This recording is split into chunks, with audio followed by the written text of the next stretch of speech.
Hi students, so we were discussing about the performance appraisal. നമ്മൾ performance അപ്രൈസലിൽ എന്ന നമ്മുടെ third മൊഡ്യൂളിലെ പിറ്റ്ഫോൾസ് വരെയായിരുന്നു കണ്ടിരുന്നത്. എന്തൊക്കെയാണ് നമ്മളവിടെ ഒരു പെർഫോമൻസ് അപ്രൈസൽ നടക്കുമ്പോൾ അതിൽ നമ്മൾ ഫേസ് ചെയ്യുന്ന കുറേ ഹേർഡിൽസ് അല്ലെങ്കിൽ what are the challenges, what are the pitfalls, അതൊക്കെ നമ്മൾ ഡിസ്കസ് ചെയ്തു. എന്തൊക്കെയാണ് നമ്മൾ പെർഫോമൻസ് ഇവാലുവേഷൻ കറക്റ്റ് അല്ലാതാക്കുന്നത്, ആ കാരണങ്ങൾ വരെ പറഞ്ഞു. ഇനി അപ്പോൾ ഇതെല്ലാം കുറ്റങ്ങളാണെങ്കിൽ എന്തൊക്കെയോ ചെയ്താൽ നമ്മുടെ പെർഫോമൻസ് അപ്രൈസൽ ബെസ്റ്റ് ആകാം. So what are the major essential for making A performance appraisal the best one?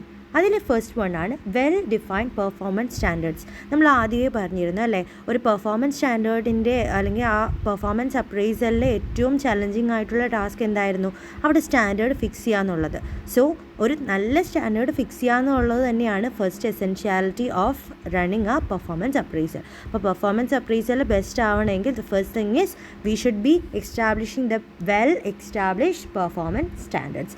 So it should be understandable, it should be simple and also measurable ആവുന്ന അല്ലെങ്കിൽ സിമ്പിളായിട്ട് എല്ലാവർക്കും മനസ്സിലാവുന്ന രീതിയിലുള്ള സ്റ്റാൻഡേർഡ്സ് ആയിരിക്കണം. Second one is the fair communication. പിന്നെയുള്ള കാര്യം എന്ന് പറഞ്ഞാൽ നമ്മൾ സ്റ്റാൻഡേർഡ്സ് ഫിക്സ് ചെയ്തു, സെക്കൻഡ് സ്റ്റെപ്പായിട്ട് കമ്മ്യൂണിക്കേറ്റിംഗ് എത്തുന്ന ഒരു കൺസെപ്റ്റ് പറഞ്ഞു. അപ്പോൾ ഇത് ഏത് ആൾക്കാരെയാണോ നമുക്ക്, ഏത് വർക്ക് ഫോഴ്സിനെയാണോ നമുക്ക് ഇവാലുവേറ്റ് ചെയ്യേണ്ടത്, അതുപോലെ ആരാണ് ഇവരെ ഇവാലുവേറ്റ് ചെയ്യാൻ പോകുന്നത് അവരെ നമ്മൾ റേറ്റേഴ്സ് എന്ന് പറയും. ദാറ്റ് ഈസ് വർക്ക് ഫോഴ്സും റേറ്റേഴ്സും. ഈ രണ്ട് കൂട്ടരും അറിഞ്ഞിരിക്കണം എന്തൊക്കെ പെർഫോമൻസ് സ്റ്റാൻഡേർഡ്സ് ആണ് ഫിക്സ് ചെയ്തിരിക്കുന്നത്, അതിൻ്റെ സ്റ്റാൻഡേർഡ്സ് എന്തൊക്കെയാണ്, എങ്ങനെയായിരിക്കണം, ഇതെല്ലാം അവരിലേക്ക് പ്രോപ്പർലി കമ്മ്യൂണിക്കേറ്റ് ആയിരിക്കണം, ഫെയർ കമ്മ്യൂണിക്കേഷൻ ചെയ്തിരിക്കണം. That is A second essentiality of performance appraisal. Third one is scientific tools.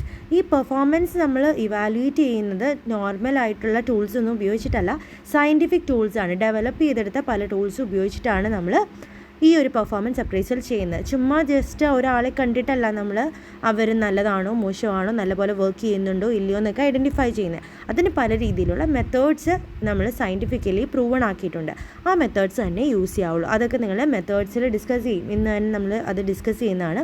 Methods of performance appraisal അത് ഇമ്പോർട്ടൻ്റ് ആയിട്ടുള്ള ഭാഗം. നിങ്ങൾക്ക് ക്വസ്റ്റ്യൻസ് 15 മാർക്സിനാണെങ്കിലും 8 മാർക്സിനാണെങ്കിലും ഒക്കെ ക്വസ്റ്റ്യൻ ചോദിക്കാവുന്ന ഭാഗമാണ്. അപ്പോൾ അതിനെല്ലാം നമ്മൾ സയൻറ്റിഫിക് ആയിട്ടുള്ള മെത്തേഡ്സ് ആയിരിക്കണം യൂസ് ചെയ്യുന്നത്. That is the third essentiality of performance appraisal. Fourth one is documentation. ഇങ്ങനെയുള്ള നമ്മൾ പെർഫോമൻസ് അപ്രൈസൽ എല്ലാം ചെയ്തു, എന്നിട്ട് ആരെയൊക്കെ പ്രൊമോട്ട് ചെയ്യണം, ആരെയെല്ലാം ഡിമോട്ട് ചെയ്യണം, ആർക്കൊക്കെ ട്രെയിനിങ് കൊടുക്കണം, ഇതെല്ലാം നമ്മൾ ഡേറ്റ കളക്ട് ചെയ്യും. ഈ ഡേറ്റ കളക്ട് ചെയ്യുന്നത് ജസ്റ്റ് വേഗമല്ല, we want to save it or we want to record it. Record ചെയ്ത് വെച്ചാൽ നമുക്ക് കുറച്ച് നാൾ കഴിഞ്ഞ് ട്രെയിനിങ് കൊടുക്കേണ്ട ആൾക്കാരെ ഐഡൻറ്റിഫൈ ചെയ്തു, നമ്മളവർക്ക് ട്രെയിനിങ് കൊടുത്തു.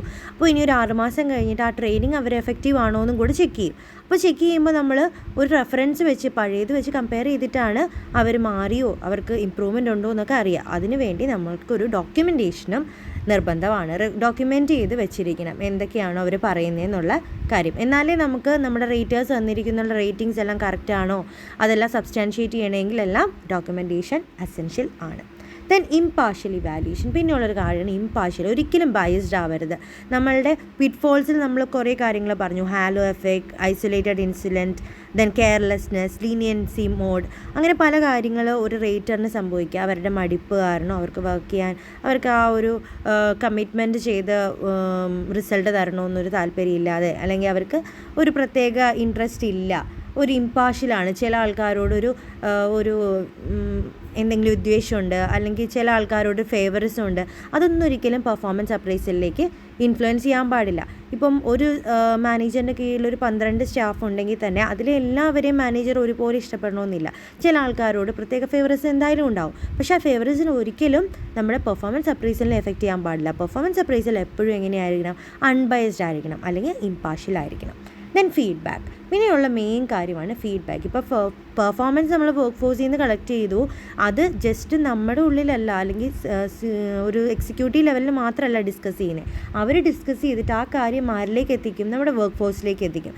വർക്ക് ഫോഴ്സ് നല്ലപോലെ ചെയ്യുന്ന വർക്ക് ഫോഴ്സ് ആണെങ്കിൽ അവരോട് അവരുടെ പെർഫോമൻസ് നല്ലതാണെന്നും അതിനുള്ള അപ്രീസിയേഷൻ കൊടുക്കണം. അതേപോലെ എന്തെങ്കിലും മോശമായിട്ടുള്ളതാണെങ്കിലോ അവർക്ക് വേണ്ട രീതിയിലുള്ള മോട്ടിവേഷൻ എല്ലാം കൊടുത്ത് അവരുടെ ക്വാളിറ്റി ഓഫ് പെർഫോമൻസ് അല്ലെങ്കിൽ ക്വാണ്ടിറ്റി ഓഫ് പെർഫോമൻസ് കൂട്ടാൻ വേണ്ടി ശ്രമിക്കണം. അപ്പോൾ ഫീഡ്ബാക്ക് കളക്ഷനും ഒരു മേജർ വണ്ണാണ്. നമ്മൾ ഉപയോഗിച്ച മെത്തേഡ്സൊക്കെ കറക്റ്റ് ആണോ, ശരിയാണോ, നിങ്ങൾക്കതിന് താല്പര്യമുണ്ടോ, നിങ്ങൾക്ക് ഇഷ്ടപ്പെട്ട നമ്മുടെ റേറ്റിംഗ്, ഇതൊക്കെ നമ്മൾ ചോദിച്ചറിയേണ്ടതാണ് from the work force also. So these are the major essentialities of performance appraisal. What are they? Well established performance standards are required. Fair communication. നമ്മൾ properly communicate ആയിരിക്കണം to the workforce as well as to the raters. Then scientific tools should be used for performance appraisal. Documentation of the previous records is also compulsory for comparing it with the future ones. Then impartial evaluation should be done. There should be no bias for the performance appraisal. ആ ടൈമിൽ ആരിലേക്കും പ്രത്യേക ഒരു influence ഉണ്ടാവരുത്. And also proper feedback should be given to the work force and also they should be promoted to work more effectively. Motivate ചെയ്യാൻ പറ്റിയിരിക്കണം. Okay, so these are the major essentialities of performance appraisal. അപ്പോൾ ഒരു നല്ല performance appraisal എന്ന് പറഞ്ഞാൽ ഈ എല്ലാ കാര്യങ്ങളും ഉള്ളതായിരിക്കും ഒരു നല്ലത്. നിങ്ങളോട് ചോദിക്കുക which will be A best performance appraisal എന്ന് പറഞ്ഞാൽ നിങ്ങൾക്ക് ഈ പോയിൻറ്റ്സ് തന്നെ നോട്ട് ചെയ്യാവുന്നതാണ്. Okay, next one is what are the approaches. ഇനി നമ്മൾ എന്തൊക്കെ മെത്തേഡ്സ് ഉപയോഗിക്കുന്നു എന്ന് പറയുന്ന പോലെ തന്നെ what are the major approaches adopted in performance appraisal. അപ്പോൾ പെർഫോമൻസ് അപ്രൈസൽ എന്ന് പറയുന്നത് ചെറിയൊരു കൺസെപ്റ്റ് അല്ല. പല സ്റ്റേജിലായിട്ട് പല മെത്തേഡ്സും പല അപ്രോച്ചസ് യൂസ് ചെയ്ത് ചെയ്യുന്നൊരു കാര്യമാണ്. അതിൽ പല അപ്രോച്ചസാണ് നമ്മളിവിടെ ഡിസ്കസ് ചെയ്യാൻ പോകുന്നത്. അതിൽ ഫസ്റ്റ് അപ്രോച്ചാണ് ഇൻറ്റ്യൂട്ടീവ് അപ്രോച്ച്. ഇൻറ്റ്യൂട്ടീവ്, അതിൽ നിന്ന് തന്നെ നമുക്ക് മനസ്സിലാക്കാൻ പറ്റുന്നത് എന്താ, സൂപ്പർവൈസർ അല്ലെങ്കിൽ മാനേജർ അവരുടെ എംപ്ലോയിയെ അവരുടെ സ്വന്തം ഒരു പെർസെപ്ഷൻ ഉണ്ടായിരിക്കുമല്ലോ, ഒരു എംപ്ലോയിനെ പറ്റിയിട്ടുള്ള ഒരു പെർസെപ്ഷൻ. ആ പെർസെപ്ഷനിലൂടെയാണ് നമ്മൾ കാണുന്നതെങ്കിൽ അതിനെയാണ് ഇൻറ്റ്യൂട്ടീവ് അപ്രോച്ച് എന്ന് പറയുന്നത്. That is A supervisor or A manager judges the employee based on their perception of the employees behaviour. ഒരാൾ നമ്മളുടെ കീഴിൽ വർക്ക് ചെയ്യുന്ന ഒരാളുടെ ബിഹേവിയർ എങ്ങനെയാണെന്ന് നമുക്ക് ആസ് എ മാനേജർ നമുക്കൊരു ഐഡിയ ഉണ്ടാവും. ആ ഒരു ഐഡിയ വെച്ചിട്ടാണ് നമ്മൾ അവർ ഇവാലുവേറ്റ് ചെയ്യുന്നതെങ്കിൽ then it is known as intuitive approach. This is the first approach of performance appraisal, intuitive approach. Second one is self appraisal approach.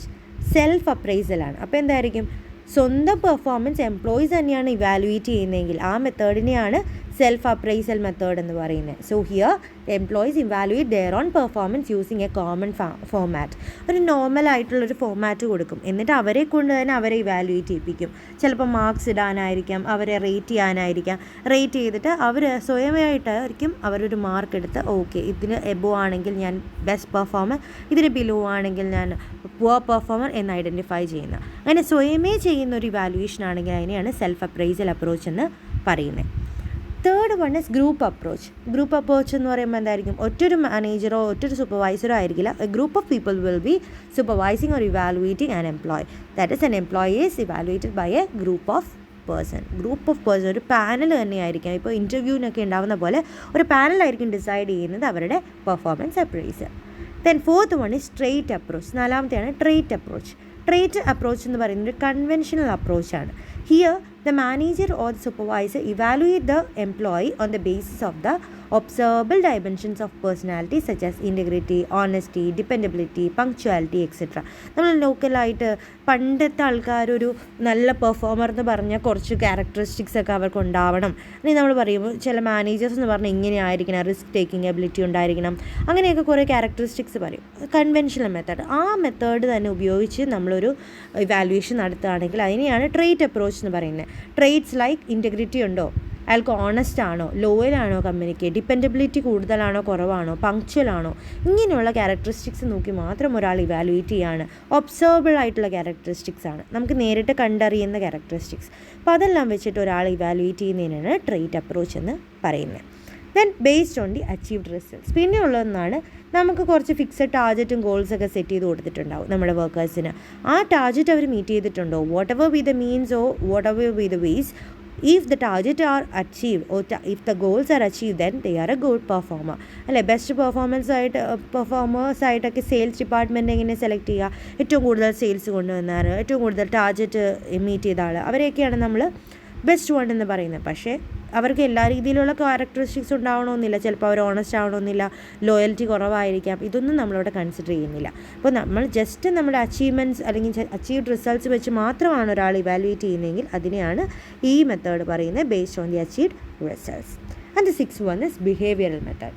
Behavioural method എന്ന് പറയുമ്പോൾ എന്തായിരിക്കും, നമ്മൾ ചില ഇൻസിഡൻസിൽ നമ്മൾ ക്രിട്ടിക്കൽ ഇൻസിഡൻസ് എന്ന് പറയും, ചില ഇൻസിഡൻസിനെ വെച്ച് നോക്കി ആ ഇൻസിഡൻറ്റിൽ അവരെങ്ങനെ പെരുമാറി. ആ ഒരു ഇൻസിഡൻറ്റ് ഭയങ്കര മോശപ്പെട്ടൊരു ഇൻസിഡൻ്റ് ആണ്, ഇപ്പോൾ അവർ നല്ല രീതി ഹാൻഡിൽ ചെയ്തോ മോശ രീതി ഹാൻഡിൽ ചെയ്തോ. നല്ല രീതി ഹാൻഡിൽ ചെയ്തെങ്കിൽ he is a good performer, if not he is not a good performer. അങ്ങനെ ഒരു ഇൻസിഡൻറ്റ് വെച്ചാണ് നമ്മൾ അവരുടെ ആ ഇൻസിഡൻറ്റിൽ അവരെങ്ങനെ ബിഹേവിയർ ചെയ്തു എന്നത് ബേസ് ചെയ്തിട്ടാണ് this behavioural method of behavioural approach എന്ന് പറയുന്നത്. So these are the major approaches used in performance appraisal: intuitive approach, self-appraisal approach, group approach, trait approach based on the achieved results, and also behavioral method. Intuitive എന്ന് പറയുമ്പോൾ മാനേജേഴ്സിന് ഓരോ employees എങ്ങനെയാണ് അവരുടെ സ്വഭാവം അറിയുക, അപ്പോൾ ആ ഒരു കാര്യം മനസ്സിൽ വെച്ചുകൊണ്ട് തന്നെയാണ് അയാൾ ഇവാലുവേറ്റ് ചെയ്യുന്നതെങ്കിൽ that is intuitive method. If the employees is himself evaluating his performance, it is self appraisal method. If A group of people are evaluating A single person, it is A group approach. Trait approach means if some of the behavioral or some of the observable dimensions of a person are like the integrity, honesty, dependability and punctualities are measured, it is called this trait approach. Then if it is based just on the target and on the goal set for that employee, it will be called based on the achieved results. And if it is based on some kind of behavior that he have shown during a critical incident, it will be called the behavioral method. So these are the major approaches used for the performance appraisal. Okay, അപ്പോൾ approaches ചോദിച്ചാൽ നിങ്ങൾ ഇത് തന്നെയാണ് എഴുതേണ്ടത്. Totally 6 approaches ആണുള്ളത്. അപ്പോൾ approaches methods തമ്മിൽ വ്യത്യാസമുണ്ട്, അത് നമ്മൾ ഓർക്കുക. അപ്രോച്ചസ് എന്നാണ് ക്വസ്റ്റ്യൻ ചോദിക്കണമെങ്കിൽ ഈ intuitive, self appraisal, group, trait, achieved results and also behavioural methods or behavioural approach, ഇത്രയാണ് എഴുതേണ്ടത്. എന്നാൽ മെത്തേഡ്സ് എന്ന് ചോദിക്കുകയാണെങ്കിൽ what are the major methods used in performance appraisal, classify the methods എന്നെല്ലാം ചോദിച്ചാൽ ഒരിക്കലും ഇൻറ്റ്യൂട്ടീവ് ഒന്നും എഴുതാൻ പാടില്ല. അപ്പോൾ നമ്മൾ മേജറായിട്ട് 2 രീതിയിലാണ് പെർഫോമൻസ് അപ്രൈസലിനെ ക്ലാസിഫൈ ചെയ്യുന്നത്. First one is traditional method and second one is modern method. 2 ക്ലാസിഫിക്കേഷനാണ് ഉള്ളത്. അപ്പം മെത്തേഡ്സ് ഓഫ് പെർഫോമൻസ് അപ്രൈസൽ ഒരു ഇമ്പോർട്ടൻറ്റ് ക്വസ്റ്റ്യൻ ആണ്. ഇത് നിങ്ങൾക്ക് പ്രതീക്ഷിക്കാവുന്ന ഒരു ക്വസ്റ്റ്യനുമാണ്. ഒരുവിധം എഴുതാനുള്ള കണ്ടൻറ്റും ഇതിനകത്തുണ്ട്. അപ്പോൾ ഇതിൻ്റെ മീനിങ് മനസ്സിലാക്കി നിങ്ങൾക്ക് സ്വന്തം എഴുതാവുന്നതേ ഉള്ളൂ. So just listen to this too. That is first one as traditional method of performance appraisal. Traditional method എന്ന് പറയുമ്പോൾ എന്തായിരിക്കും, നമ്മൾ ഇതുവരെ അല്ലെങ്കിൽ എല്ലാവരും ഫോളോ ചെയ്യുന്ന കുറച്ച് മെത്തേഡ്സ് ഉണ്ട്, കുറച്ച് ആൾക്കാരെ ഇവാലുവേറ്റ് ചെയ്യുന്ന ഈ മെത്തേഡ്സ് ഉപയോഗിച്ചിട്ടാണ്. അപ്പോൾ അതിനെയാണ് ട്രഡീഷണൽ മെത്തേഡ് എന്ന് പറയുന്നത്. അപ്പോൾ അതിനകത്തെ ഫസ്റ്റ് ട്രഡീഷണൽ മെത്തേഡ് നമുക്ക് ഡിസ്കസ് ചെയ്യാം. The first one is confidential report or CR എന്ന് പറയും. Confidential report. ഈ കോൺഫിഡൻഷ്യൽ റിപ്പോർട്ട് ഇവാലുവേഷൻ കൂടുതലും ചെയ്യുന്നത് ഗവൺമെൻറ് ഓർഗനൈസേഷൻസിലാണ്, അല്ലെങ്കിൽ ഈ പബ്ലിക് സെക്ടർ അണ്ടർടേക്കിങ്സ് ഒക്കെ ഇല്ലേ, ഗവൺമെൻറ്റിൻ്റെ ഡിപ്പാർട്ട്മെൻറ്റ് അല്ലെങ്കിൽ ഗവൺമെൻറ്റിൻ്റെ ഓർഗനൈസേഷൻ, അവിടെയെല്ലാം ആണ് നമ്മൾ ഈ കോൺഫിഡൻഷ്യൽ റിപ്പോർട്ട് എന്ന കൺസെപ്റ്റ് എടുക്കുന്നത്.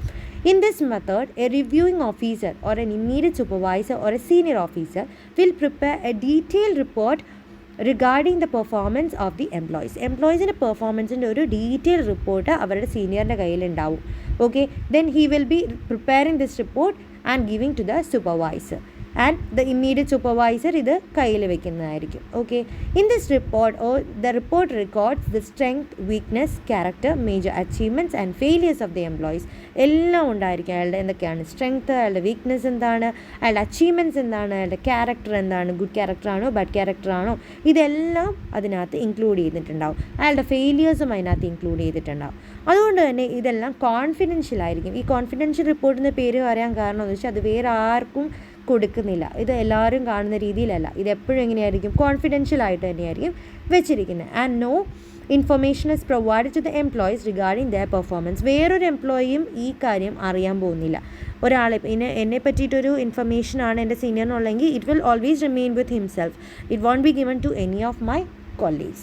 So this is prepared and kept by the management to take the decision regarding the promotion of a workforce. ഇപ്പോൾ കൂടുതലും പ്രൊമോഷൻ ഓഫ് വർക്ക് ഫോഴ്സിലായിരിക്കും ഇത് ഉപയോഗിക്കുന്നത്. പ്രൊമോട്ട് ചെയ്യാൻ വേണ്ടിയിട്ട് ചില എംപ്ലോയിനെ പ്രൊമോട്ട് ചെയ്യണമെന്നുണ്ടെങ്കിൽ ഈ ഒരു കോൺഫിഡൻഷ്യൽ CR നോക്കിയിട്ടായിരിക്കും പ്രൊമോട്ട് ചെയ്യണോ വേണ്ടോ എന്ന് തീരുമാനിക്കുന്നത്. പക്ഷേ ഇതിനകത്തുള്ളൊരു പ്രശ്നമെന്ന് പറഞ്ഞാൽ ഇതിനകത്ത് ഫീഡ്ബാക്ക് കളക്ഷൻ ഇല്ല. നമ്മൾ പെർഫോമൻസ് അപ്രൈസലിലെ ഒരു എലമെൻ്റായിട്ട് പറഞ്ഞതാണ് ഫീഡ്ബാക്ക് എന്ന്.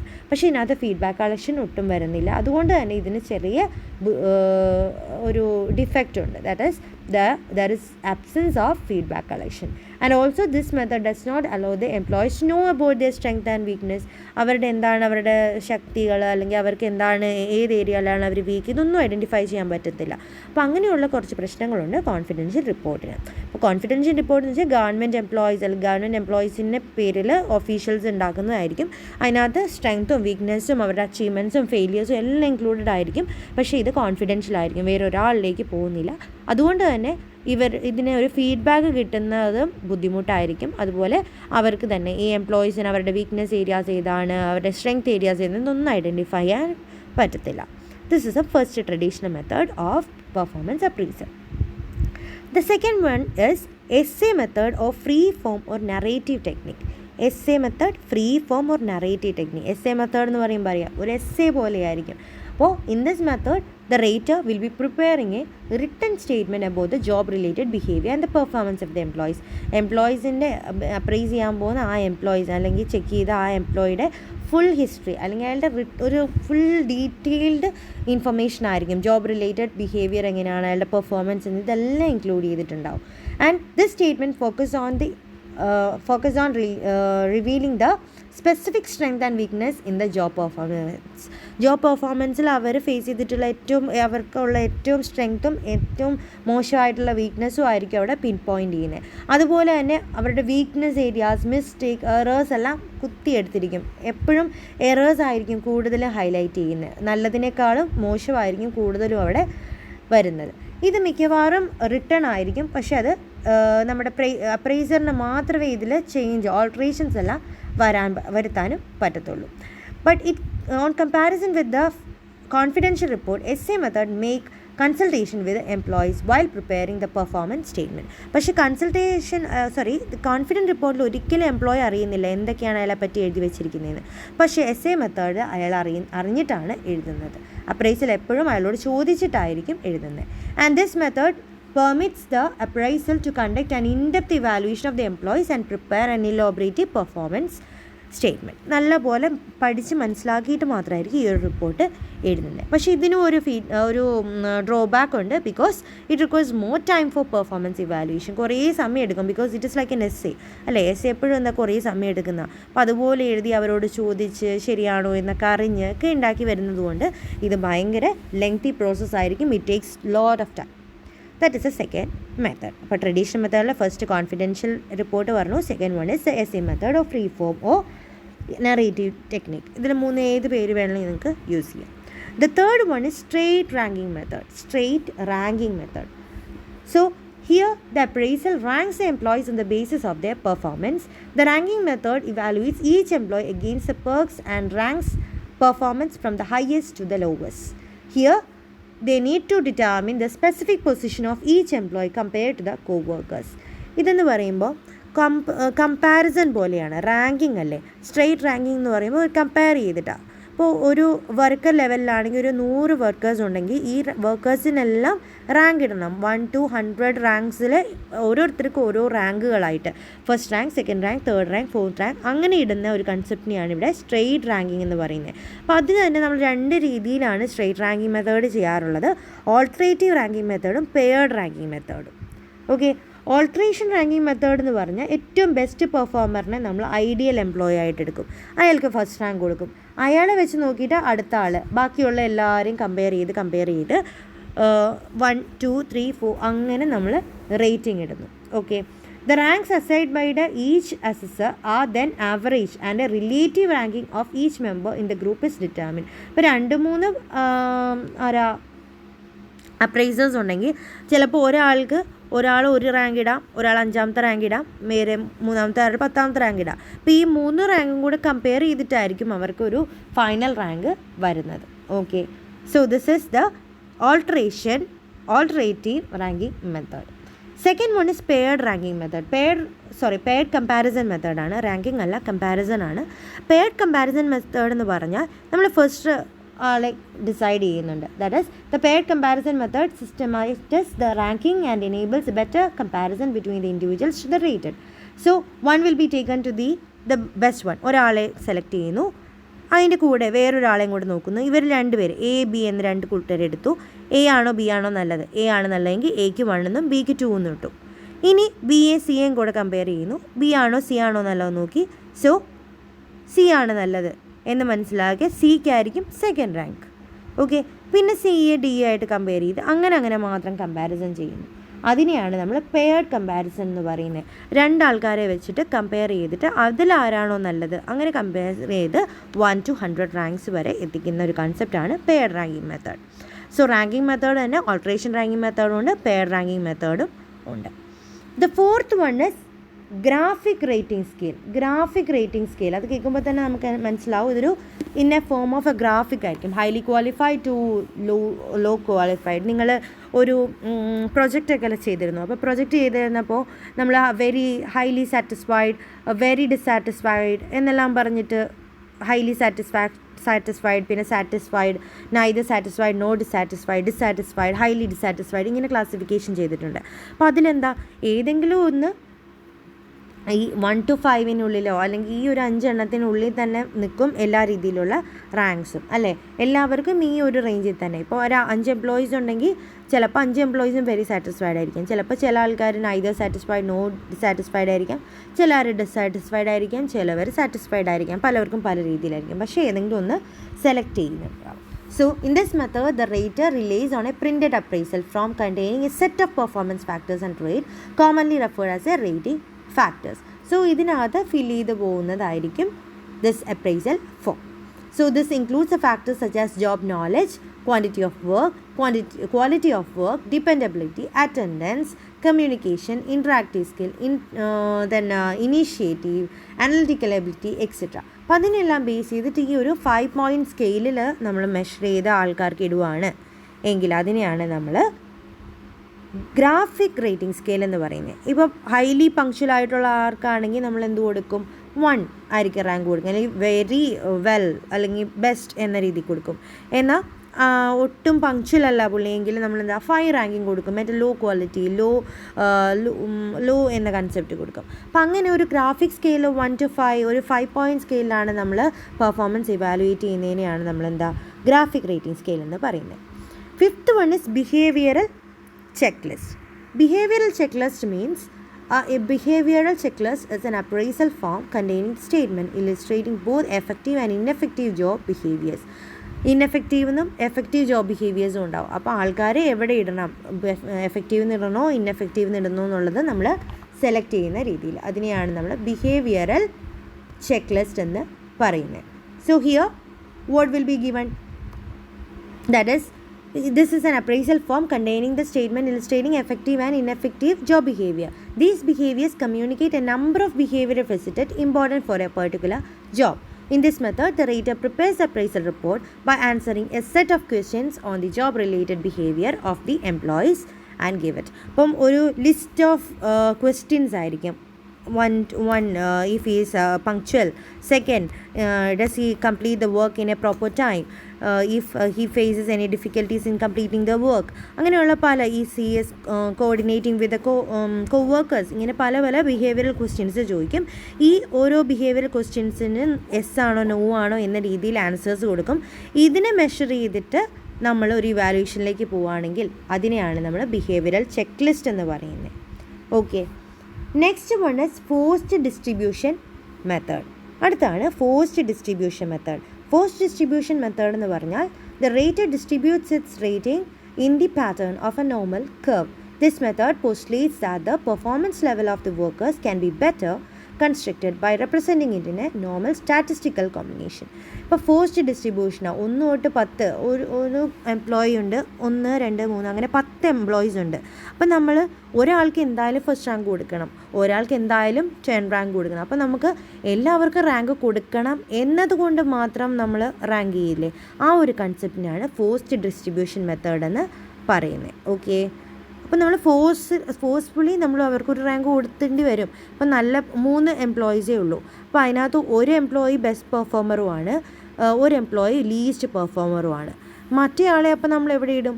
സെക്കൻഡ് 1 ആയിട്ട് തന്നെ ഇടും, അല്ലേ? 3 റാങ്കും കൊടുക്കേണ്ടതല്ലേ, 1ഉം ലാസ്റ്റും പിന്നെ സെക്കൻഡ് പൊസിഷനുമായിട്ട്. അപ്പം അങ്ങനെ നമ്മൾ ഫോഴ്സ്ഫുള്ളി ഡിസ്ട്രിബ്യൂട്ട് ചെയ്യണമെന്ന കൺസെപ്റ്റ് വരുന്നതിനെയാണ് ഫോഴ്സ് ഡിസ്ട്രിബ്യൂഷൻ മെത്തേഡ് എന്ന് പറയുന്നത്. പിന്നെ ഇപ്പോൾ നമ്മുടെ ക്വസ്റ്റ്യനിൽ യെസ് ഓ നോ എന്ന് 2 ഓപ്ഷൻസേ ഉള്ളൂ. അപ്പോൾ ഒന്നെങ്കിൽ യെസ് കൊടുക്കണം, ഒന്നെങ്കിൽ നോ കൊടുക്കണം. ഇത് രണ്ടും അല്ലാത്തൊരു സ്റ്റേറ്റ് ആണെങ്കിലും we are born to give one answer which is either yes or either no. അപ്പോൾ അങ്ങനെയുള്ളൊരു ഫോഴ്സ്ഡ് ആണെങ്കിൽ അതിനെയാണ് ഫോഴ്സ് ഡിസ്ട്രിബ്യൂഷൻ എന്ന് പറയുക. അതുപോലെ ഫോഴ്സ് ചോയ്സും അതേ ഒരു കൺസെപ്റ്റാണ്. ഒരു ക്വസ്റ്റ്യനിൽ ഈ the employee is punctual, yes or no എന്ന ക്വസ്റ്റ്യനാണ്. അപ്പോൾ പങ്ക്ച്വൽ ആണോ അല്ലയോ, ഇത്രയേ ഉള്ളൂ ചോദ്യം. അപ്പോൾ ഈ രണ്ട് ചോയ്സിനുള്ളിൽ നിന്ന് സെലക്ട് ചെയ്യേണ്ടി വരും. So here the rater may use a list of paired statements and each statement will be like a positive and negative എന്ന രീതിയിലായിരിക്കും. Yes or no, punctual or not punctual, അങ്ങനെയുള്ള ക്വസ്റ്റ്യൻസ് മാത്രമായിരിക്കും ഇതിനകത്തുണ്ടാവുന്നത്. ഓക്കെ, അപ്പോൾ അതിൽ നിന്നൊന്ന് സെലക്ട് ചെയ്യേണ്ടി വരുന്ന ഒരു കൺസെപ്റ്റ് വരുന്നതിനെയാണ് നമ്മൾ ഫോഴ്സ്ഡ് ചോയ്സ് മെത്തേഡ് എന്ന് പറയുന്നത്. Next one is critical incident method. അടുത്താണ് critical incident method. Critical incident method എന്ന് പറയുമ്പോൾ എന്തായിരിക്കും, ഒരു ക്രിറ്റിക്കൽ സിറ്റുവേഷൻ കൊടുക്കും, ഒരു സിറ്റുവേഷൻ തന്നു, എന്നിട്ട് ആ സിറ്റുവേഷൻ അനുസരിച്ച് എങ്ങനെ പെരുമാറുന്നു എന്ന് നോക്കുന്നു. ആ സിറ്റുവേഷനിൽ മാത്രം അയാൾ എങ്ങനെ പെരുമാറിയോ അതിനെ ബേസ് ചെയ്തിട്ടായിരിക്കും ആ ഒരാളുടെ പെർഫോമൻസ് നമ്മൾ ഇവാലുവേറ്റ് ചെയ്യുന്നത്. That the rater identifies the critical incidents, highlights both the positive and the negative behavior of the employees. So these are then communicated to the employees for enabling them to realize the ups and downs in their behavior. എന്നിട്ട് അവർക്ക് തന്നെ ഇത് കാണിച്ചു കൊടുക്കും, അവരുടെ ups എന്താണ്, അവരുടെ down എന്താണ്, ഇത് മൊത്തം അവരെയും കൂടെ പഠിപ്പിച്ചു കൊടുത്തിട്ട് അവരിൽ നിന്ന് തന്നെ ഇവാലുവേഷൻ എടുക്കുന്ന ഒരു മെത്തേഡാണ് critical incident method. So here we focus on actual behavior of the workforce rather than their traits. അവരുടെ ജസ്റ്റ് ഒരു സ്വഭാവമല്ല നോക്കുന്നത്, പങ്ക്ച്വൽ ആണോ അല്ലയോ, വർക്ക് ചെയ്യുമോ ഇല്ലയോ, അങ്ങനെയുള്ള ക്വസ്റ്റ്യൻസ് ഒന്നുമല്ല. ആ സിറ്റുവേഷനിൽ അവരെങ്ങനെ പെരുമാറി ഇത് വച്ച് മാത്രമായിരിക്കും നമ്മൾ അവരെ ഇവാലുവേറ്റ് ചെയ്യുന്നത്. സോ ദിസ് ഇസ് സംവോട്ട് ഗുഡ്, നല്ലൊരു മെത്തേഡായിട്ടാണ് നമ്മൾ പറയുന്നത്. നമ്മുടെ ട്രഡീഷണൽ മെത്തേഡാണെങ്കിലും കുറച്ചുകൂടെ പോസിബിൾ ആയിട്ടുള്ള മെത്തേഡായിട്ടാണ് നമ്മളതിനെ കാണുന്നത്. പക്ഷേ ഒരു പ്രശ്നമുണ്ട്, ഇത് ലേറ്റസ്റ്റ് മാത്രമായിരിക്കും. ചിലപ്പോൾ അയാൾ എല്ലാ പ്രാവശ്യവും പെരുമാറുന്ന പോലെ ആയിരിക്കണമെന്നില്ല ഒരു പ്രത്യേക സിറ്റുവേഷനിൽ പെരുമാറുന്നത്. അപ്പോൾ ക്രിറ്റിക്കൽ ഇൻസിഡൻറ്റ് മിക്കവാറും നല്ലതാണ്, പക്ഷേ ചില കേസിൽ അത് ബുദ്ധിമുട്ടും ആവാറുണ്ട്. ദെൻ ഗ്രൂപ്പ് അപ്രൈസൽ മെത്തേഡ് നമ്മൾ പറഞ്ഞു, ഒരു പാനലാണ് ഡിസൈഡ് ചെയ്യുന്നതെങ്കിൽ പലവരും പല പല അഭിപ്രായങ്ങൾ പറയുന്നുണ്ടാവും അല്ലേ. ഒരു പാനൽ എന്ന് പറയുമ്പോൾ അതിനകത്ത് സൂപ്പർവൈസേഴ്സ് ഉണ്ടാവാം, ഹെഡ്സ് ഉണ്ടായിരിക്കാം, അപ്രൈസിങ് എക്സ്പേർട്സ് ഉണ്ടാവാം, അങ്ങനെ പല ആൾക്കാരുണ്ടാവും. അപ്പോൾ അവർ വെച്ചിരിക്കുന്ന സ്റ്റാൻഡേർഡ് വെച്ച് തന്നെ ഒരാൾക്ക് തന്നെ പല രീതിയിലുള്ള റേറ്റിംഗ് ആയിരിക്കും കൊടുക്കുന്നത്. ആ പല റേറ്റിങ്ങിനെ കമ്പയർ ചെയ്തിട്ട് ഒരു റേറ്റിംഗിലേക്ക് എത്തുകയാണെങ്കിൽ അതിനെയാണ് ഗ്രൂപ്പ് അപ്രൈസൽ മെത്തേഡ് എന്ന് പറയുന്നത്. Okay, and the last one is field review method. Field review method means the appraisal will be conducted by someone outside the employee's department. നമ്മുടെ ഡിപ്പാർട്ട്മെൻറ്റുമായിട്ട് ഒരു ബന്ധമില്ലാത്ത ഒരാളായിരിക്കും നമ്മുടെ അപ്രൈസൽ ചെയ്യുന്നത്.